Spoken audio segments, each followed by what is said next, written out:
Assalamualaikum warahmatullahi wabarakatuh. Jumpa lagi di Rars Team Studio.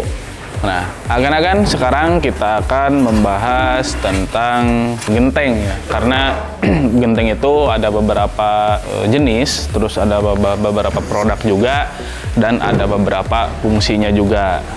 Nah, agan-agan yang pertama akan saya bahas itu genteng itu jenisnya apa aja. Untuk genteng sendiri jenisnya itu ada dari genteng tanah liat, ada genteng beton, ada genteng aspal, ada genteng keramik, terus ada metal juga, seperti itu agan-agan. Nah, untuk sekarang dari jenis genteng tanah liat itu, ya gentengnya terbuat dari tanah liat. Yang sering kebanyakan genteng yang dipakai, khususnya di kita itu yang berjenis dari tanah liat. Untuk produknya atau untuk mereknya itu kan bisa ada Soka, ada Jatiwangi, terus ada jenisnya Murando, seperti itu kan. Nah, keunggulan dari genteng tanah liat itu, pertama itu gentengnya bisa bikin resap cahaya panas, jadi lebih ke dingin gitu nanti suasana di dalam rumahnya, seperti itu. Nah, untuk berikutnya kita bahas genteng beton. Nah, untuk genteng beton sendiri itu genteng yang terbuat dari beton ya, dengan kekuatan atau mutu betonnya ditentukan gitu. Nah, agan-agan sekarang genteng beton itu seperti yang ada di proyek yang dipakai sekarang yang di Mutiara Citra. Nah, jenisnya itu untuk genteng beton nanti bisa dilihat ya seperti apa jenisnya. Nah, untuk genteng beton sendiri itu banyak produknya. Ada yang dari Cisangkan, ada dari produk lokal juga di sini. Ada banyak. Kalau misalkan di sini di sekitaran Jalan Raya Raja Polah, di sana banyak ada yang produksi genteng beton. Nah, untuk genteng beton sendiri kalau dari segi kekuatan oke, itu bagus. Nah, cuman yang harus diperhatikan, genteng beton itu beratnya lebih berat daripada genteng yang terbuat dari tanah liat, seperti itu. Nah, otomatis dari pemilihan material, apalagi kalau misalkan pemilihan materialnya agan-agan memakai baja ringan, itu perlu diperhatikan dari ketebalan baja ringannya, ketebalan rengnya, jarak kuda-kudanya, seperti itu, dan jarak rengnya sudah pasti itu harus diperhatikan karena dari setiap genteng itu berbeda-beda ukuran jarak rengnya. Kalau misalkan dari Cisangkan sendiri yang kita pakai itu jarak rengnya 25 cm. Berbeda lagi dengan genteng tanah liat, itu kan ada yang 26 cm, ada yang 24 cm. Jadi bagaimana produk dari produk gentengnya sendiri untuk jarak reng. Nah, baiknya untuk pemakaian genteng beton, kalau misalkan rangkanya mau pakai baja ringan, rangka atapnya baiknya untuk pemilihan CNP-nya itu harus minimal di 0,75 untuk ketebalannya. Nah, untuk rengnya itu minimal di 0,40 sampai 0,45 untuk ketebalannya, karena untuk genteng beton sendiri itu beratnya cukup lumayan gitu dari satu buah produknya. Nah, sekarang ada genteng aspal. Kalau genteng aspal itu semacam kayak sirap ya nantinya. Kalau ada produknya itu bitumen. Nah, kalau itu untuk lebih ringan itu. Jadi untuk jarak reng, terus untuk jarak kuda-kudanya sendiri itu bisa disesuaikan dengan produknya, seperti itu agan-agan. Nah, ada lagi genteng keramik.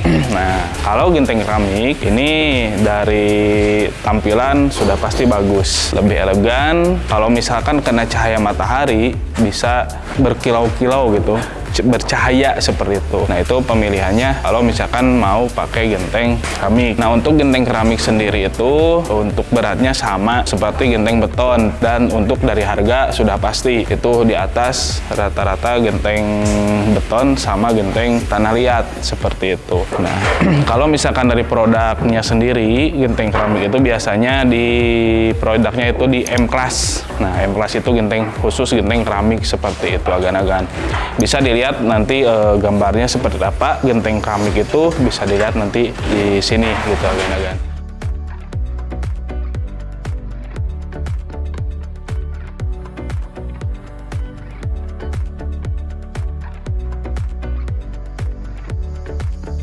Nah, untuk berikutnya genteng metal. Nah, untuk genteng metal sendiri itu genteng yang berbahan metal, seperti ada yang berbahan contohnya seperti spandek seperti itu, hampir mirip-mirip seperti itu. Nah, agan-agan. Jadi ada yang polos. Kalau untuk metal itu ada yang untuk finishing di atasnya itu ada juga yang pakai pasir. Nah, untuk jarak ringnya sendiri itu bisa disesuaikan dengan produknya, karena untuk genteng metal ini banyak pilihan produknya untuk di sekarang ya.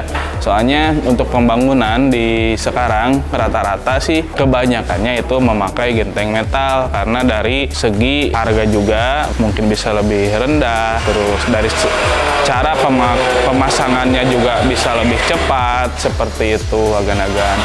Kembali itu mah tinggal kembali lagi ke selera agan-agan, atau misalkan ada yang perencanaan ya, melakukan membangun sebuah rumah dengan perencanaan jasa arsitektur atau apapun itu bisa disesuaikan pemakaian gentengnya seperti apa. Terus ada lagi untuk genteng sirap atau genteng kayu, itu biasanya pemilihannya dari kayu ulin.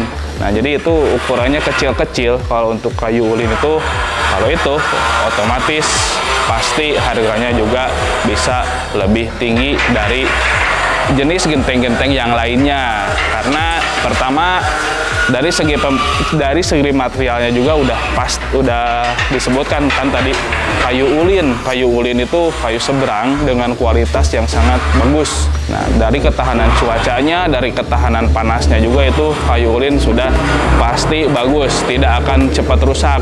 Nah, terus dari segi estetikanya juga terlihatnya itu jadi lebih bagus gitu kalau untuk tank yang berbahan kayu ulin itu.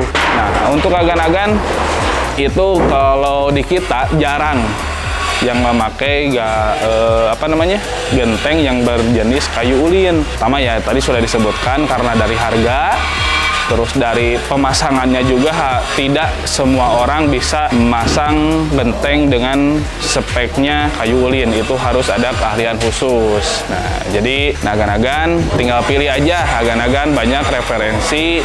Kalau misalkan pengen membangun rumah, gentengnya pengen seperti apa, kalau misalkan down spec pengen seperti apa, disesuaikan budget seperti apa, bisa disesuaikan desain juga, nanti gentengnya bagusnya seperti apa. Nah, gitu agan-agan. Nah, agan-agan tadi untuk tadi saya menjelaskan beberapa jenis genteng. Nah, itu yang tadi saya bisa sampaikan seperti itu. Jika ada yang ingin mengoreksi atau jika ada yang kurang tepat saya menjelaskan, bisa komen ya di kolom komentar yang ada di bawah ini. Nah, untuk agan-agan, bagi agan-agan yang ingin melakukan atau membangun rumah atau renovasi rumah atau tempat usaha, atau agan-agan ingin merencanakan perencanaan rumahnya dengan jasa kita Rastim Konsultan, bisa datang ke alamat yang ada di bawah ini. Nah, ada juga sosmed kita, itu di sana ada portofolio pekerjaan kita yang sedang berjalan ataupun yang sudah selesai. Nah, agan-agan bisa follow sosmed kita yang ada di bawah ini agan-agan. Nah, agan-agan untuk video update berikutnya nanti saya akan update ya video-video yang lainnya. Jangan kemana-mana, tetap di Rastim Studio, dan jangan lupa like, komen, dan subscribe channel kita Rastim Studio. Assalamualaikum warahmatullahi wabarakatuh.